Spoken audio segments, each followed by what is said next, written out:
Salut les croque-lecteurs, on se retrouve aujourd'hui pour le 3e numéro de votre magazine sur la littérature de jeunesse. Nos chroniqueurs nous ont une nouvelle fois concocté un menu plus qu'alléchant. Nous commencerons par la rubrique plat du jour avec Louise qui nous présentera la cité des filles choisies. Ensuite, Louis, un nouveau chroniqueur, continuera avec des brochettes littéraires et Brother Band, le dernier livre de Joanne Flanagan, auteur de la célèbre série d'apprentis Dara Luen. Enfin, Angélique, elle aussi nouvelle dans Croque Lecture, nous présentera son premier manga, Orange. Salut Louise, quel roman vas-tu nous présenter aujourd'hui ? Bonjour chers croque-lecteurs. Aujourd'hui, je vais vous présenter pour ma toute première chronique de l'année le nouveau roman d'Élise Fontenaille dont nous avons déjà chroniqué certains livres, comme Les Trois Sœurs et le Dictateur et La Cérémonie d'hiver. Ce roman s'appelle donc La Cité des filles choisies.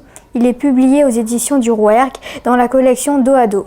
Les croque-lecteurs sont impatients d'entendre ton résumé sur ce livre. Pendant la nuit du décembre 1995, au Pérou, sur le mont Ampato, le volcan s'est réveillé. Il a craché quelques débris de poterie qui ont atterri plus bas. Un berger cherche un lama perdu vers les hauteurs quand il découvre des tessons couverts de dessins anciens. Il les montre à Joanne et Miguel, deux jeunes archéologues qui fouillent en bas du volcan depuis un mois à la recherche de reliques incas. Aussitôt, les deux chercheurs montent avec des mules et leur équipement. Un jour, sur une esplanade, en creusant, ils découvrent un ancien campement. Mais les Incas ont dû monter plus haut.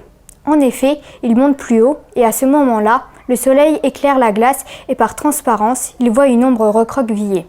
Les deux archéologues trouvent une jeune fille Inca. Endormie sous la glace, ils la dégagent de la glace avec un thermos. Elle est très légère, fine et surtout intacte. Arrivés en bas, ils montent dans un autocar. Entre eux, la jeune Inca est enroulée dans des couvertures. Johan a l'impression que la jeune fille à côté de lui est vivante et non une momie. Il sent sa présence. Arrivés en ville, les deux archéologues ont appelé l'équipe de savants qui ont fait tout de suite construire une chambre froide. En quelques heures, la nouvelle fait la une des journaux. Miguel décide de l'appeler Juanita, le nom de son épouse. Un jour, une jeune péruvienne, Mina, est venue la voir avec sa classe. Elle ne peut détacher le regard de la jeune Inca. Elle essaye de percer ce secret. Le soir, en rentrant chez elle, elle se couche. Dans la nuit, la jeune Inca vient lui rendre visite pour lui raconter son histoire. Quel est ton avis sur ce roman ? Je dois vous le dire, j'ai vraiment adoré le roman d'Élise Fontenaille qui s'intitule La Cité des filles choisies. Tout d'abord, la couverture que je trouve magnifique est tout à fait dans le thème de l'histoire. En effet, elle représente un soleil qui incarne les dieux des Incas, un crocodile et un marsupilami. Ensuite, les couleurs tournent autour du rouge, du orange et du jaune. Les couleurs du soleil. De plus, je remarque que la couverture est faite en tissu. On apprendra plus tard dans le roman que c'est l'activité préférée de la jeune Inca. Ensuite, ce livre a un genre très particulier. En effet, Élise Fontenaille nous plonge dès le début dans l'histoire avec un grand H, celle de la jeune Inca prisonnière dans la glace qui a été découverte par deux archéologues, Joanne et Miguel. Mais elle imagine comment la jeune Inca est morte à partir d'une photo réelle qui sera la base du roman et qu'on pourra retrouver à la fin du roman. Donc le genre de ce roman est très difficile à classer, car c'est un mélange de tranches de vie, de fantastique et d'historique, car on apprend énormément sur la culture des Incas et sur leur mode de vie. De plus, même si le roman est petit, il y a de l'action et de l'aventure tout le temps. Enfin, j'ai énormément apprécié le personnage principal, Nina. Tout d'abord, son nom veut dire la flamme en quechua. Ensuite, il s'agit d'un personnage très attachant car elle est prête à quitter son père pour aller rejoindre à Cusco, la capitale, le grand Inca qu'il a choisi pour son don en couture, en sachant qu'elle ne le reverrait jamais. Elle montre un grand courage à la fin du roman en s'enfuyant de la demeure de l'Inca, alors que les Espagnols, des conquistadors, viennent prendre toutes les richesses de l'Inca et de le détrôner. Pour le sauver, elle fera preuve d'un grand courage. Pour conclure, je recommande fortement ce roman, ainsi que tous les autres livres d'Élise Fontenaille, dont Les Trois Sœurs et le Dictateur, Le garçon qui volait des avions et La Cérémonie d'hiver, qui sont également très réussis et que j'ai vraiment appréciés. Merci Louise, c'est maintenant à Louis de nous présenter son livre. Bonjour à tous, pour ma première chronique, je vais vous présenter le premier tome de la nouvelle série de John Flanagan, Brother Band. Le premier tome s'intitule Frères d'armes. Ce titre est publié aux éditions Hachette. Vous connaissez très certainement cet auteur à qui l'on doit la série en 12 tomes, L'apprenti Dara Luen. Pour Brother Band, 5 tomes sont déjà sortis en Australie. Peux-tu nous en dire plus sur ce roman ? En Scandie, lorsque le Drakkar, le loup des vents, revient de sa mission, c'est le désastre. Beaucoup de Scandiens sont blessés, notamment Thorn, mutilé du bras, et Mikkel, l'un des meilleurs guerriers, est mort. Thorn, devenu ivrogne et mendiant, reprend sa vie en main pour prendre soin de la famille de son meilleur ami Mikkel, comme il l'a promis. Le fils de celui-ci, Hal, est un jeune Scandien rejeté par les jeunes de son âge car sa mère est une étrangère et était esclave. Il possède un Drakkar pas comme les autres. Il a 3 voiles et la plus grande est triangulaire et est plus petite que les autres Drakkars. Le meilleur ami de Hal, Stig, est lui aussi rejeté par les autres car son père est un voleur. L'équipage du Héron, le Drakkar de Hal, est entièrement constitué de jeunes Scandiens comme Hal et Stig. En Scandie, il existe des épreuves pour devenir guerrier, les Brotherbands.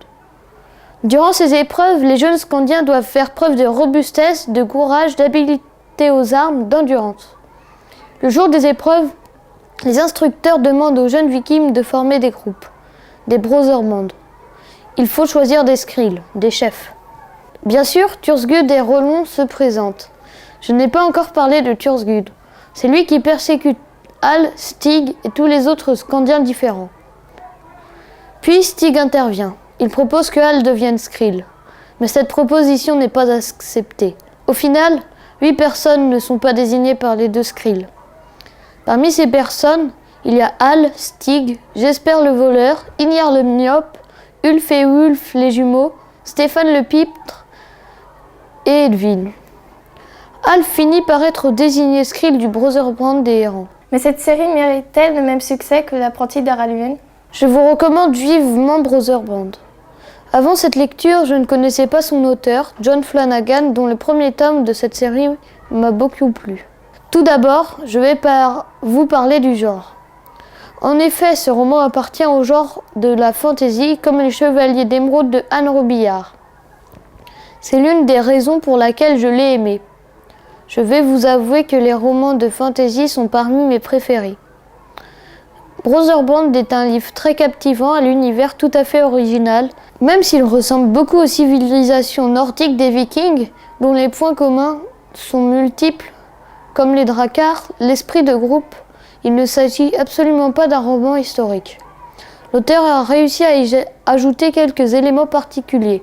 En effet, les épreuves pour devenir guerrier sont l'occasion de nous présenter les personnages et leurs qualités, mais également leurs défauts, car ils n'en sont pas exempts. À côté de Hal, l'auteur crée une galerie de personnages auxquels le lecteur trouvera sans aucun doute à s'identifier. Ainsi, Stig est mon personnage préféré, même s'il n'est pas le personnage principal. Je l'ai bien aimé car même s'il est impulsif et violent, il cache sous ses muscles luisants un bon cœur. Par exemple, lorsqu'il n'hésite pas à défier Thursgud, cela montre son caractère impulsif, mais aussi qu'il est prêt à défendre ses amis quand ce dernier les insulte, ce qu'il fait régulièrement. Les jumeaux Ulf et Wulf m'ont aussi beaucoup plu. Ils apportent une touche d'humour en se faisant passer l'un pour l'autre. Ils m'ont fait penser aux jumeaux d'Harry Potter, George et Fred, que vous connaissez sûrement. Tous ces personnages forment un groupe solidaire autour de Hal. Ils sont prêts à tout pour réussir et pour être reconnus par la communauté. Enfin, les aventures. Selon moi, ce qu'il y avait de mieux dans le roman Brotherbrand, et la fin en annonce encore beaucoup d'autres. Les rebondissements sont multiples et on ne s'ennuie jamais. En plus, les habitués de l'apprenti d'Araluen seront contents de voir quelques références à cette série. Pour conclure, j'attends avec impatience le 2e tome de la série dont le titre anglais est The Invaders. Angélique succédera-t-elle à Clarisse pour les chroniques de Shoujo Manga? Nous allons voir cela tout de suite puisqu'elle nous présente son premier titre. Bonjour chers croque-lecteurs. Pour ma toute première chronique, je vais vous présenter un manga de Ichigo Takano. Il s'intitule Orange et est édité par Akata qui nous a proposé également des titres Daisy ou Bienvenue au club. Cette série compte déjà 3 tomes au Japon. Peux-tu nous raconter l'histoire de cette série? Le jour de ses 16 ans, Nao Takamiya reçoit une étrange lettre. En effet, l'expéditeur n'est autre qu'elle-même, mais dans 10 ans. Arrivée en classe, elle lit la lettre dans laquelle elle se donne des conseils pour ne pas commettre les mêmes erreurs. Au début, Nao pense que c'est une blague, mais elle se rend vite compte que tout ce qui est écrit dans la lettre est vrai. En effet, la Nao du futur écrit qu'un nouvel élève va arriver, Kakeru Naruse. Tout de suite après, le professeur entre en classe avec ce nouvel élève comme indiqué dans la lettre. Le professeur propose à Kakeru de s'asseoir derrière Nao. Après les cours, les amis de Nao, Azusa, Saku, Takako et Suwa lui proposent de rentrer avec eux et invitent en même temps Kakeru. La lettre lui indique qu'il ne faut absolument pas que Kakeru vienne avec eux. Nao se demande alors s'il faut qu'elle parle de cette lettre à ses amis, mais elle pense qu'ils ne la croiront pas. Au final, Kakeru les accompagne. Ensuite, ils vont acheter des petits pains et se les partagent. Mais le lendemain, Kakeru n'est pas là. Il est même absent pendant 2 semaines. Nao se demande pourquoi et croit que cela a peut-être un rapport avec la lettre. Elle lit alors la lettre du 20 avril et voit qu'il y a écrit qu'on lui demande d'être la batteuse de l'équipe de softball et qu'elle a refusé. La Nao du futur a toujours regretté de ne pas avoir participé et lui demande de le faire. Si Nao ne veut pas le faire, c'est car elle a mal aux pieds et elle finit par accepter. Elle en est heureuse car elle fait même gagner l'équipe. En partant du terrain, Nao se fait interpeller par Kakeru qui lui soigne son pied. Ce jour-là, Nao lit dans la lettre qu'elle est tombée amoureuse de Kakeru et se rend vite compte que c'est vrai. Ce manga a l'air très original, mais qu'en as-tu pensé? Parmi tous les mangas pour filles que j'ai lus, Orange appartient sans aucun doute au tout meilleur. Tout d'abord, j'ai trouvé la couverture très belle et très réussie. On y découvre le groupe des personnages principaux autour de Nao et Kakeru. S'ils y paraissent souriants et joyeux, on est vite surpris par le ton de l'histoire dramatique.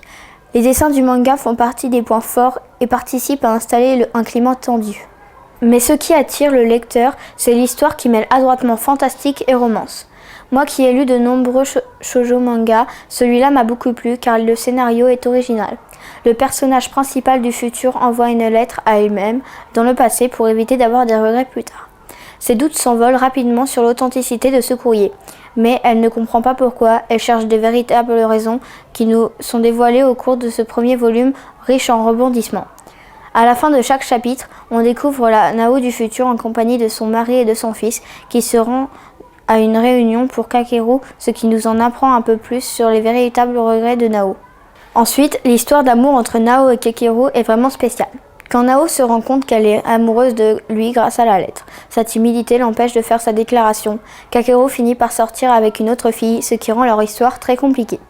Enfin, j'ai adoré Nao, le personnage principal qui est une élève comme les autres. Cette jeune fille très timide n'ose pas s'imposer auprès de ses amis, ce qu'elle se reproche dans le futur, d'où la lettre. Kakeru est un garçon qui est très attentif et gentil avec Nao. On finit par découvrir la raison tragique pour laquelle il a été absent pendant 2 semaines. En définitive, Orange est un manga original mélangeant romance et fantastique et aux très beaux dessins. Heureusement, l'attente sera courte pour lire la suite qui sort le 4 décembre. C'est sur ce sushi que se termine cet épisode de Croche Lecture. J'espère que parmi les titres présentés par nos chroniqueurs, vous aurez trouvé votre bonheur de lecteur. On ne se retrouve pas dans 15 jours sur le plateau, mais bien depuis le salon du livre jeunesse de Montreuil pour une série de reportages et d'interviews. N'oubliez pas de vous abonner à notre chaîne YouTube pour suivre toutes nos vidéos. À bientôt pour une nouvelle émission.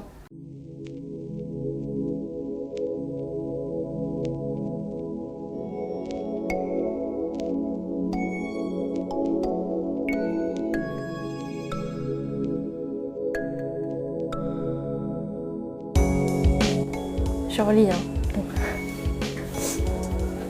Ensuite, oui, je reprends à partir de... Nous commencerons par la rubrique... Ce roman a l'air très original, mais peux-tu nous donner ton avis? Parce qu'en plus, je ne savais plus la fin. Ce manga a l'air très original... Oh là là. Ouais, sushi. C'est sur ce sushi. Oh là là. C'est bon? Oui. Aussitôt, les deux chercheurs montent à... Les deux. Ah mince. Je reprends où? À côté d'elle. Et... mince, à côté de lui. Dans la nuit, la jeune Inca... Oh mince, je reprends tout.